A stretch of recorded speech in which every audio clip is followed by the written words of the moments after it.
Di tengah kota yang ramai, Rina, seorang mahasiswa jurusan sastra, baru saja pindah ke sebuah apartemen tua di pinggir kota. Apartemen itu terkenal murah dan dekat dengan kampusnya, sehingga dia tidak banyak berpikir dua kali untuk menempatinya.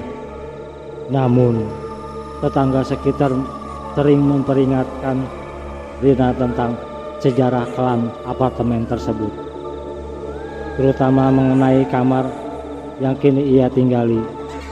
Katanya, di kamar itu pernah terjadi kasus bunuh diri seorang wanita muda beberapa tahun yang lalu.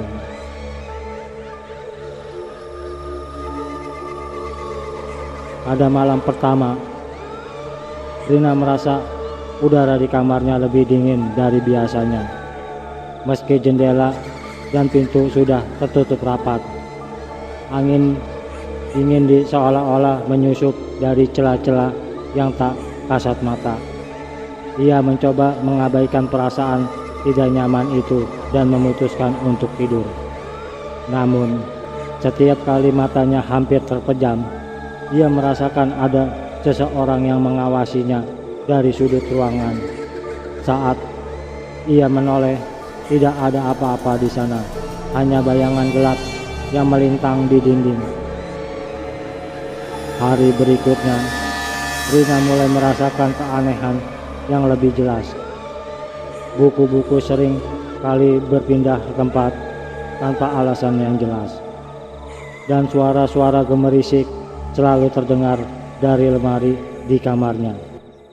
Rina berpikir mungkin itu hanya tikus atau kecoa.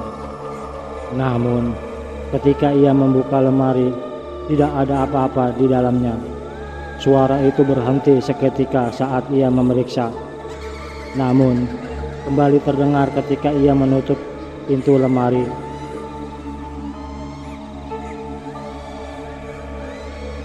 Puncak terjadinya pada malam ketiga. Saat tengah malam, Rina terbangun karena mendengar suara tangisan pelan namun jelas. Saat seorang yang menangis dalam kesakitan, suara itu datang dari arah kamar mandinya. Dengan tubuh gemetar, ia memberanikan diri untuk mengecek. Ketika ia membuka pintu kamar mandi, tidak ada siapa-siapa, hanya cermin yang berembun dan bau anyir yang menyengat. Rina mencoba mencari tahu lebih lanjut tentang sejarah apartemen tersebut. Ia bertanya kepada penjaga apartemen, Pak Joko, yang akhirnya menceritakan tentang wanita yang gantung diri di kamar Rina. Wanita itu bernama Ayu, seorang mahasiswa yang juga tinggal di situ beberapa tahun lalu. Ayu ditemukan tewas tergantung di langit-langit kamar mandi setelah ditinggal oleh kekasihnya. Kasus itu sempat menjadi berita besar, namun lambat laun terlupakan.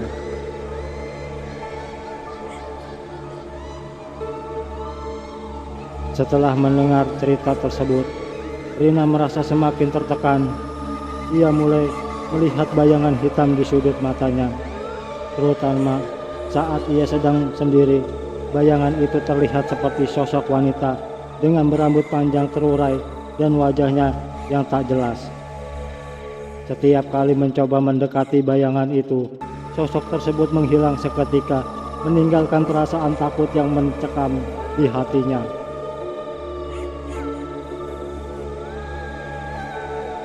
Pada suatu malam, Rina memutuskan untuk tidak tidur. Ia duduk di ruang tamu dengan lampu menyala, mencoba mengerjakan tugas kuliah.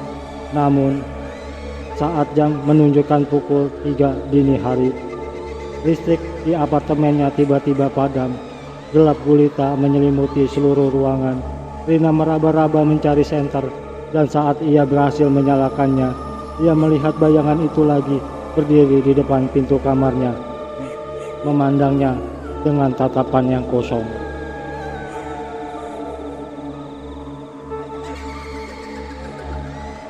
Dengan tangan gemetar, Rina berusaha tenang dan berjalan perlahan-lahan menuju bayangan itu. Ketika ia hampir sampai, bayangan itu menghilang lagi. Tapi kali ini Rina mendengar bisikan lembut di telinganya. "Tolong aku." Suara itu membuat darahnya berdesir.